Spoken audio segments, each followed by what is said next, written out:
ரூபாய் சின்னத்தில் மாற்றம் கொண்டு வர வேண்டும் என்று சொல்லியிருக்கிறாங்க. ஆக இந்திய அரசியல் சாசனத்துக்கு இது எதிரான ஒன்று. ஆக இந்த மாதிரி செயல்களில் ஈடுபடுவது என்பது தவறானதாக இதையும் கண்டித்து நாங்கள் இன்னைக்கு வெளிநடப்பு செல்கிறோம். தமிழக சட்டமன்றத்தில் கூடின வேளையில் பட்ஜெட் தாக்கல் செய்த இந்த நேரத்தில் தமிழக மக்களுக்கு மிகப்பெரிய ஏமாற்றத்தையும் அதிர்ச்சியும் தந்திருக்கக்கூடிய செய்திகள் வந்து கொண்டே இருக்கிறது.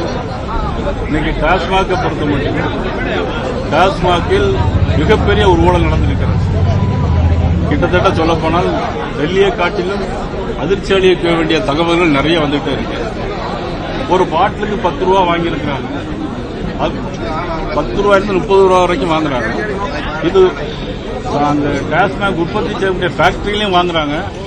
பிறகு விற்பனை செய்யக்கூடிய ரீட்டைல் கடைகளிலும் எல்லாரும் இரவு 10 மணிக்கு மேல இவ்வளவு ரூபா கொடுத்து வாங்கணுங்கிறது அமைச்சர்களுக்கு அந்த மாதிரியான செய்திகள் இந்த வந்திருக்குது. இதெல்லாம் கண்டித்து இது மிகப்பெரிய 1000 கோடி ரூபாய் ஊழல்னு சொல்றாங்க. ஆனால் அதையும் தாண்டி இன்னும் என்னெல்லாம் நடக்க போகுது என்பது தெரியவில்லை. ஆகவே அதனை கண்டித்து நாங்கள் இன்றைக்கு பாரதிய ஜனதா கட்சி சார்பாக திருமதி வானதி சீனிவாசன் அவர்கள், அண்ணன் திரு காந்தி அவர்கள் இன்னைக்கு நாங்கள் வெளிநடப்பு செய்திருக்கிறோம். எங்களுடைய உறுப்பினர் சட்டமன்ற உறுப்பினர் மதிப்புக்குரிய திருமதி சரஸ்வதி அவர்கள் இன்னைக்கு வரவில்லை. ஆகவே நாங்கள் இன்றைக்கு வெளிநடப்பு செய்திருக்கிறோம். அது மட்டுமல்ல, இன்னைக்கு ரூபாய் சின்னத்தை பொறுத்தவரைக்கும் ரூபாய் சின்னத்தில் மாற்றம் கொண்டு வர வேண்டும் என்று சொல்லியிருக்கிறாங்க. ஆனா இதெல்லாம் எங்களை பொறுத்த மட்டும் எங்களுடைய கேள்வி என்னன்னா, இதை கொண்டு வரும்போதே ஏன் எதிர்க்கவில்லை? இந்த சின்னத்தை உருவாக்கியது திமுக எம்எல்ஏ திரு தர்மலிங்கத்துடைய மகன் உதயகுமார், உங்களுக்கு எல்லாம் தெரியும். அதை கொண்டு வரும்போதே அதை எதிர்த்துக்கணும். அது மட்டும் ஒரு பதவி பிரமாணம் எடுத்திருக்கும் போது ஒரு மத்திய மாநில அரசு ஒரு பட்ஜெட்ல கொண்டு வரும்போது பதவி பிரமாணம் எடுத்து தான் இதெல்லாம் கொண்டு வராங்க. ஆக இந்திய அரசியல் சாசனத்துக்கு இது எதிரான ஒன்று.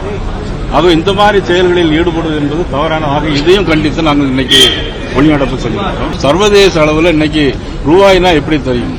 அந்த சிம்பிள் தானே தெரியும். அது செய்ய வேண்டிய அவசியம் இப்ப என்ன வந்திருக்கு? இப்ப ஏதாவது அதனால மாற்றம் கொண்டு வந்தா மக்கள் மனசுல ஏதாவது மாற்றம் வருமா என்ன? இல்ல இது தேவையா? இப்போ அப்ப கொண்டு வரும்போதே எடுத்துக்க வேண்டியதானே.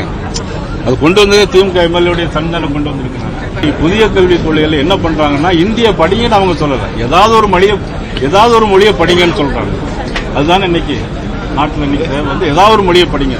இன்னைக்கு சிபிஎஸ்இ ஸ்கூல்லையும் சரி, இல்ல மற்ற இன்டர்நேஷனல் ஸ்கூல்லையும் சரி, அவங்க எது இருமொழி கொள்கையா வச்சிருக்கிறாங்க, மும்மொழி கொள்கையை தானே வச்சிருக்கிறாங்க. எதையோ நடக்கிற ஊழல் எல்லாம் மறைக்கிறதுக்காக வேண்டி மும்மொழி கொள்கைங்கிறாங்க, ரூபாய்ங்கிறாங்க, அவ்வளவுதான். இப்போ நீங்க மணல் பிரச்சனை இதே மாதிரி ரொம்ப கோடிக்கணக்கான வரும்போது கொஞ்ச நாள் பேசுனீங்க விட்டுறீங்க.